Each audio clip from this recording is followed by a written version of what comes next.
This is a satire video guys. जिसको नहीं समझता सटायर, हम मजाक कर रहे हैं मर्यादा में रह के। फिर भी अगर आपके बट्स में मिर्ची लगे तो कमेंट सेक्शन ओपन है। अब क्या ही बोलूं, लेट्स प्रोसीड। तो चलिए आज के इस मजेदार विश्लेषण में सीधा गोता लगाते हैं। आज का टॉपिक है the great citizen guilt trip, उम्मीदें वर्सेस हकीकत। यार जरा सोचो, थोड़ा सा सोना खरीद लिया या अपनी ही गाड़ी में पेट्रोल डालकर ऑफिस क्या चले गए या जिंदगी में एक बार फॉरेन ट्रिप का प्लान बना लिया। अचानक से ऐसा फील कराया जाता है मानो कोई बहुत बड़ा पाप कर दिया हो। एक अजीब सा गिल्ट ट्रिप दिया जाता है। आज हम इसी गिल्ट ट्रिप के पीछे की हकीकत और डेटा को खंगालने वाले हैं। अरे बाप रे, क्या थोड़ा सा पेट्रोल इस्तेमाल करने से हम देशद्रोही बन जाते हैं? क्या हम आम नागरिक ही सारी समस्याओं की जड़ हैं? बिल्कुल नहीं। चलिए ये सारा ड्रामा छोड़ते हैं और सीधे डेटा से फैक्ट्स चेक करते हैं। हमारे पास कुछ ऐसे चौंकाने वाले आंकड़े हैं जो इस पूरी कहानी को पलट कर रख देंगे। तो बस अपनी सीट बेल्ट बांध लीजिए, क्योंकि ये डेटा सच में दिमाग हिला देने वाला है। क्या कोई इस बात पर विश्वास कर सकता है? साल 2020 याद है? कोविड के टाइम पर ग्लोबल मार्केट में कच्चे तेल की कीमतें बिल्कुल औंधे मुंह गिर गई थीं।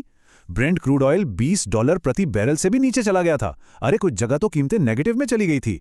मतलब तेल ले जाने के लिए सामने से पैसे मिल रहे थे। अब कोई भी आम इंसान यही सोचेगा कि भाई जब कच्चा तेल इतना सस्ता हो गया तो देश में पेट्रोल डीजल के दाम तो एकदम गिर जाने चाहिए थे, है ना? लेकिन नहीं। और इस शानदार मौके का फायदा उठाकर सिस्टम ने पिछले 12 सालों में कमाए हैं पूरे 36 लाख करोड़ रुपए। जी हां, बिल्कुल सही सुना। कच्चे तेल के सस्ते होने का फायदा आम जनता को नहीं मिला। इसके बजाय एक्साइज ड्यूटी और वैट बढ़ा दिए गए। क्रूड ऑयल अपने सबसे निचले स्तर पर था, लेकिन पेट्रोल ₹100 के पार चला गया। 36 लाख करोड़ का टैक्स! भाई ये इतना बड़ा नंबर है कि इसे गिनते गिनते इंसान की उम्र बीत जाए। अब जब भी इतने भारी टैक्स की बात आती है तो एक बहुत ही घिसा-पिटा बहाना सामने आता है कि पुराने ऑयल बॉन्ड्स चुकाने थे। ये तो बिल्कुल वैसा ही हो गया जैसे स्कूल में कोई बच्चा कहे कि कुत्ता मेरा होमवर्क खा गया। जरा डेटा देखिए। पुराने ऑयल बॉन्ड्स का बिल था लगभग 1.5 लाख करोड़ रुपए और टैक्स कितना कलेक्ट हुआ? 36 लाख करोड़। मतलब बिल से 10 गुना से भी ज्यादा पैसा तो टैक्स में ही आ गया। तो ये बहाना तो यहीं हवा हो जाता है। अब जब 36 लाख करोड़ रुपए टैक्स में मिल ही गए थे तो इतने बड़े जैकपॉट का क्या किया गया? चलिए ये रिपोर्ट कार्ड देखते हैं। नंबर 1, नए ऑयल फील्ड्स खोजने पर कोई खास काम नहीं हुआ। नंबर 2, इमरजेंसी के समय काम आने वाले स्ट्रैटेजिक ऑयल रिजर्व्स वो सिर्फ 9.5 दिन के रखे गए। जब तेल $20 का था तब बड़े बड़े रिजर्व्स भरे जा सकते थे। और नंबर 3, एक शानदार ईवी इकोसिस्टम तैयार करने में भी भयंकर देरी कर दी गई। और इसका नतीजा क्या हुआ? अरे कोई इस पर विश्वास कर सकता है? 12 साल पहले तेल का इंपोर्ट लगभग 77% था। सपना तो एकदम स्वावलंबी बनने का था। लेकिन आज कच्चे तेल की जरूरत का 88% हिस्सा बाहर से मंगाया जा रहा है। मतलब निर्भरता घटने की बजाय और ज्यादा बढ़ गई। 36 लाख करोड़ रुपए खर्च करने के बाद भी हम वहीं के वहीं खड़े हैं। नो वे। अब आते हैं उस मास्टर प्लान पर जो इकोनॉमी को रॉकेट की तरह उड़ाने वाला था, मेक इन इंडिया। इसकी थ्योरी तो बिल्कुल बच्चों जैसी आसान और परफेक्ट थी। स्टेप 1, देश में मैन्युफैक्चरिंग बूम करेगी। स्टेप 2, इससे एक्सपोर्ट्स बढ़ेंगे। स्टेप 3, बाहर से ढेर सारे डॉलर्स देश में आएंगे। और स्टेप 4, उन डॉलर्स से हम आसानी से कच्चे तेल का महंगा बिल चुका देंगे। कितना शानदार और सिंपल प्लान था, है ना? लेकिन फिर आता है रियलिटी चेक। मैन्युफैक्चरिंग की जो शानदार अपॉर्चुनिटीज थीं वो हाथ से फिसलकर वियतनाम जैसे देशों के पास चली गईं। नो वे। चाइना +1 का फायदा वियतनाम ने उठा लिया और अपना वो शानदार मास्टर प्लान बस एक थ्योरी ही बन के रह गया।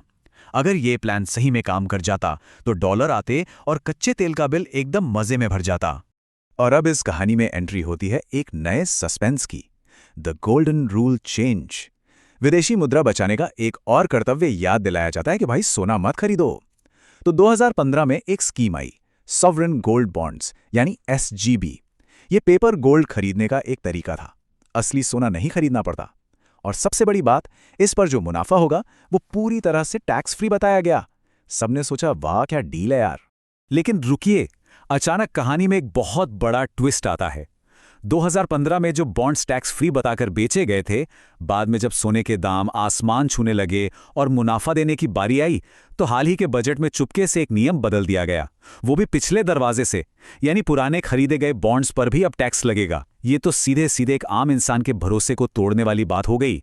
अब ये सब सुनकर दिमाग में एक बहुत ही बेसिक सवाल आता है, आखिर ये सब चल क्या रहा है? इसे समझने के लिए एक बहुत ही मजेदार और सिंपल सा उदाहरण लेते हैं। सवाल यह है कि जब परीक्षा होती है तो कई शहरों में इंटरनेट क्यों काट दिया जाता है? सुनने में थोड़ा अजीब लग रहा होगा, लेकिन इसका जवाब एकदम सटीक और आंखें खोलने वाला है।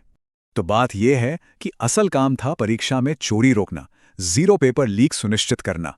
ये पूरी तरह से सिस्टम की जिम्मेदारी थी। लेकिन जब सिस्टम फेल हो गया, जैसा कि हाल ही में नीट एग्जाम के साथ हुआ, तो सजा किसे मिली? सजा मिली आम आदमी को। इंटरनेट काट दिया गया, जिससे बेचारे ज़ोमैटो, स्विगी और ऊबर चलाने वाले इनोसेंट गिग वर्कर्स का काम ठप हो गया। एग्जाम ऑर्गेनाइजर खुद अपना टेस्ट पास नहीं कर पाए, पर सजा बेचारे डिलीवरी वाले को मिल गई। और बिल्कुल यही लॉजिक सोने की खरीद पर भी लागू होता है। जब देश की करेंसी कमजोर होती है तो सोना महंगाई के खिलाफ एक बहुत बड़ा सेफ्टी नेट बन जाता है। जब लोग अपनी खून पसीने की कमाई को बचाने के लिए सोना खरीदते हैं तो उन्हें गिल्ट ट्रिप देना बिल्कुल बेतुका है।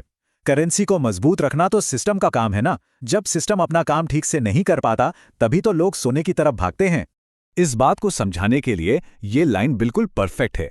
देश की बड़ी इकोनॉमी का बोझ सिस्टम से हटाकर एक आम नागरिक पर डालना, ये उस असली मॉरल कॉन्फ्लिक्ट को दिखाता है जहां जवाबदेही से बचने के लिए सारा इल्जाम एक आम इंसान पर थोप दिया जाता है।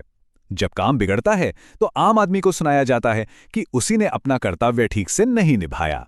यार जरा सोचिए, एक आम नागरिक साल के 12 महीनों में से लगभग 4 से 5 महीने की कमाई तो सिर्फ टैक्स भरने में ही निकाल देता है।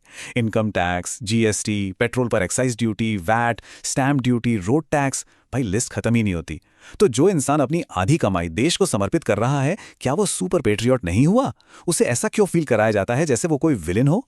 इसी के साथ एक और हिपोक्रेसी यानी दोहरे मापदंड का लेवल देखिए।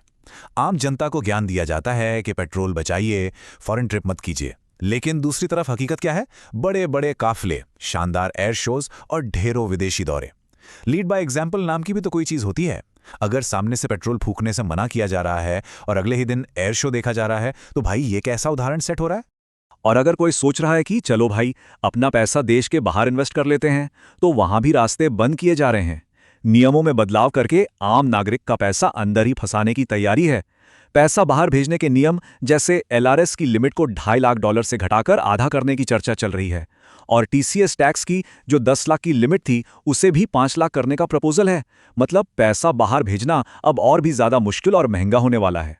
तो आखिर में हमारा ये विश्लेषण एक बहुत ही तीखे सवाल पर आकर रुकता है। अगर अपना खुद का होमवर्क यानी बुनियादी जिम्मेदारियां पूरी नहीं की गई हैं, अगर मैन्युफैक्चरिंग नहीं बढ़ी, तेल के रिजर्व्स नहीं बने, नीतियां सही नहीं रहीं, तो असल में लीड बाय एग्जाम्पल कौन सेट कर रहा है? एक आम टैक्स पेयर जो अपनी आधी कमाई टैक्स में दे रहा है, या वो सिस्टम जो सारा इल्जाम उसी पर डाल रहा है? इस बारे में जरूर सोचिएगा। आज के इस मजेदार विश्लेषण में बस इतना ही।